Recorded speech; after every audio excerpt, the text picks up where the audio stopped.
Isa itong violation ng Student Code of Conduct. It is a major offense na may karampatang parusa na expulsion. Ako na po yung magsasorry sa mga ginawa ko. Ako naman po may kasalanan eh. Nika, sorry sa lahat ng ginawa ko. Nagawa ko lang naman yun dahil nape-pressure ako na talunin ka eh. Para hindi na rin ako pagalitan ni Mama. Para matuwa naman siya sa akin. Kita mo na, Telma, nadadami yung anak mo dahil sa kayabangan mo. Sana matuto ka na. Nagdudusa si Tracy dahil sa ugali mo. Nay, Aling Telma, huwag na po kayo mag-away. Ayos na po sa akin na humingi ng tawad si Tracy. Naintindihan ko naman po siya eh, at alam ko naman din po yung hirap na pinagdadaanan niya. Nika, sorry talaga, Nika. Sorry talagang... Okay lang. Basta, wag mo nang ulitin, ha? Hindi naman yun sa kung sinong mas matalino sa atin, tsaka kung sino yung highest honor, eh. Ang mahalaga, makapagtapos tayo ng pag-aaral ng marangal at maibalik natin ang pagkakaibigan natin.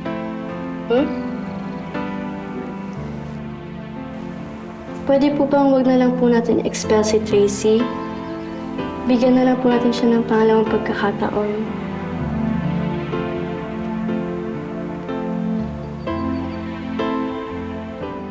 Nay, buti pumayag yung principal na wag akong tanggalin sa school. Sorry po sa nagawa ko. Ako ang dapat mag-sorry, anak. Sorry talaga sa lahat, ha? Gusto ko lang naman na hangaan ka, napurihin ka. Akala ko kasi yun ang ikakasaya mo at ikakasaya ko. Pero mali ako. Nabulag ako sa galit ko kay Rose. Anak, simula ngayon, kung ano ang kaya mo, yun ang ibibigay mo. Nagbabago na ako.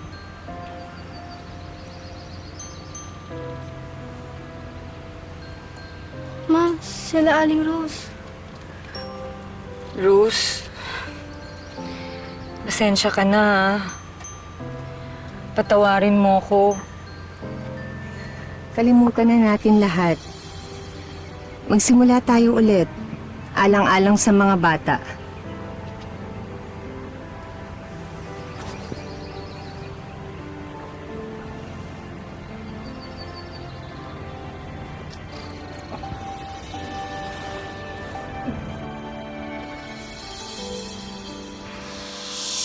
Isang paalala ang kwento natin ngayong hapon na minsan sa kagustuhan nating manalo, nagiging masama na pala tayong tao.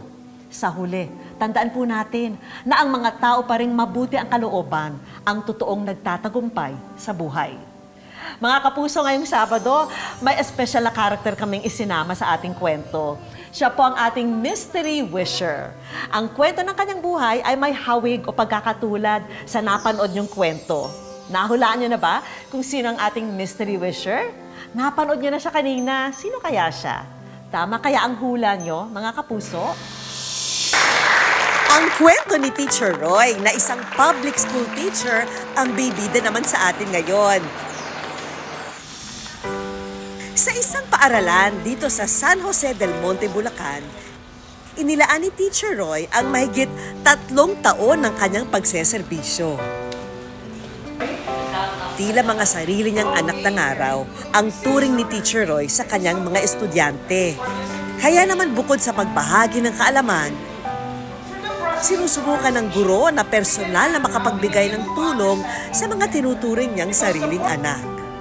Na may mga bata talaga na kapos sa buhay, na pumapasok lang talaga kahit wala. So may mga pagkakataon na hihingi sila sa'yo ng baon.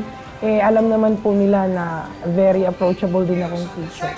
Na hindi naman mahirap lapitan, kaya po kung meron, binibigyan po talaga niya. Subalit, kagaya ng mga estudyante niya ngayon, hindi rin naging madali kay Teacher Roy na makapagtapos sa kolehiyo. Huminto rin siya sa pag-aaral dahil kapos sa pinansyal ang pamilya nila noon. Siguro po yung pinakamahirap yung pagkakataon na gustong-gusto mo mag-aral pero kailangan mong huminto para makapagtapos yung kapatid mo. O kung ano-anong mga trabaho yung pinasok ko. Nagsikap ako na makapagtapos dahil gaya nga ng sinabi ko, may mga pagkakataon talaga na kapag hindi ka nakapag-aral, ayun, mas konti yung opportunity na pwedeng ibigay sa'yo. Kaya ngayong isang ganap na guro na siya, isa sa mga panata ni Teacher Roy sa buhay ay ang tumulong sa mga bata o estudyanteng hirap sa pag-aaral. Yung sa mga pagtulong naman po sa mga bata, sabi ko nga po, alam ko kasi yung pakiramdam ng wala. Kaya nung nagkaroon ako, nagbibigay talaga ako. It is also a way para po i-motivate yung mga bata namin na mas pag-igihan pa, mas pagbutihin pa. Yung pagiging biyaya sa iba, yun na yung mga malaking biyayang pwede mong ibigay sa kapwa mo, lalong-lalo sa mga estudyante. Tunay na ngang inspirasyon ang inyong kwento ng pagtulong, Teacher Roy. Kaya ikaw naman ang may deserve ng mga sorpresa ngayon.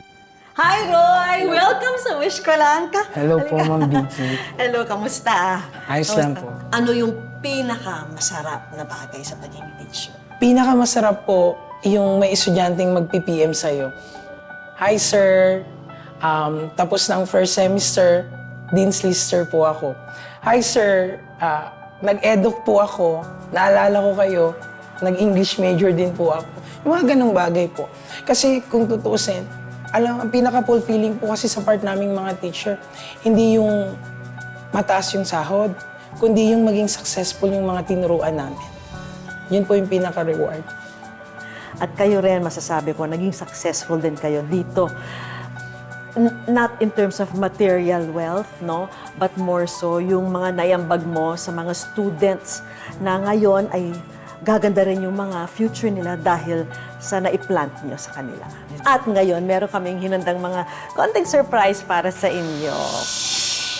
Para sa una naming regalo kay Teacher Roy, mga gamit para sa kanyang mga estudyante. Hindi rin mawawala syempre ang mga negosyo package.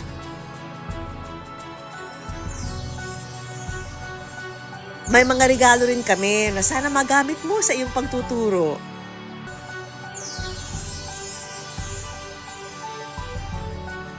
At ito rin para sa inyo. Konting dagdag. Maraming salamat po, Ma'am Vicky. Sa mga gantong programa po, nagpapasalamat kami. Hindi lang po kayo nakakatulong, nagiging inspirasyon din po kayo sa iba. Maraming salamat. At dahil naikwento sa amin ng iyong mga estudyante na ikaw raw, Teacher Roy, ang madalas may sorpresa sa kanila, ngayon, kakontsaba namin sila na naghahanda para sa isang sorpresa para sa kanilang number 1 teacher.